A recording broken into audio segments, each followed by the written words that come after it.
Let's talk about for each. For each is very similar to working with the for loop here.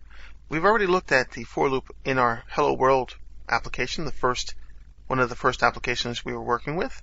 Console applications, you can open up the Hello World folder and you can find this example. We're going to add to this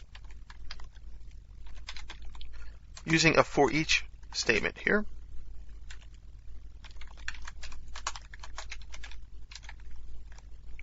Now, you see we're using a for each instead of a for loop. This is basically going to allow us to go through an array, for example. We can go through objects. We can go through all different types of things.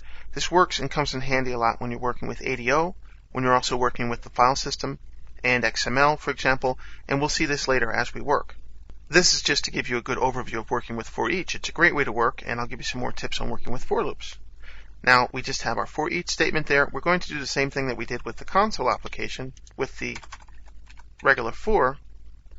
We're going to change our output variable to an S, so that's going to be a string type, and then we'll get rid of this, so it's going to work very similarly. And also note that I don't have the extra brackets. Since you only have one line, you don't need to put in the brackets if you don't want to, because it's going to clean up your code, make things look a lot better. And then we'll just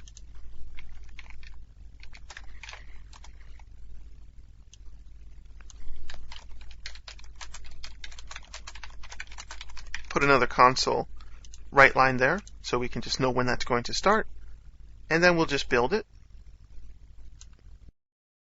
Note that it starts, but we didn't add any command line arguments there, so we have to go in and we'll actually bring this into our other command prompt. See, it does the same thing, but we're going to actually change to that directory. We have to get that in there. We'll go here, we'll copy our folder where it is, come back in, do a CD, paste, change to that directory, do a dir for the directory. Now we see that we have our Hello World there.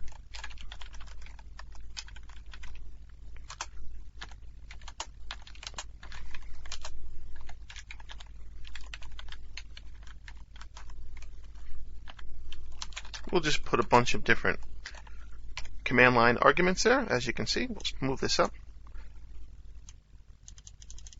As you can see, all separated by spaces. And there you go. We have the arguments way of doing things. As we did in the first example, I just have this extra character added there to the end. And then we have the for each way. Same thing happens, just a different way to process it. We'll see more on this later.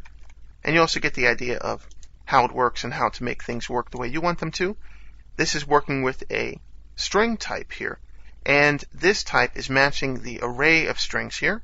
So what it's saying is for each string that's in that string of arrays, that variable here, which is a string of arrays, we want to do something for each of those. And then you can write that out. You can do more advanced things as well, of course. This can have the same effect when you're going to the file. You're bringing back directories from your file system. You're bringing back files from your file system. Then you can work within that structure. And if you're familiar with many different languages, then this is going to make sense. You're going to be able to use it throughout the programming. Definitely take a look at the file system and data processing, and I like to use for each. It's much nicer than actually having to create this all the time.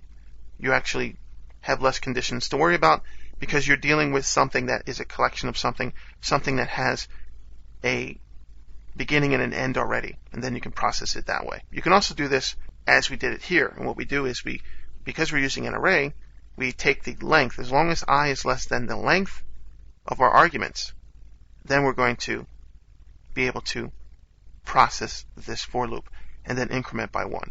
Different way of looking at it.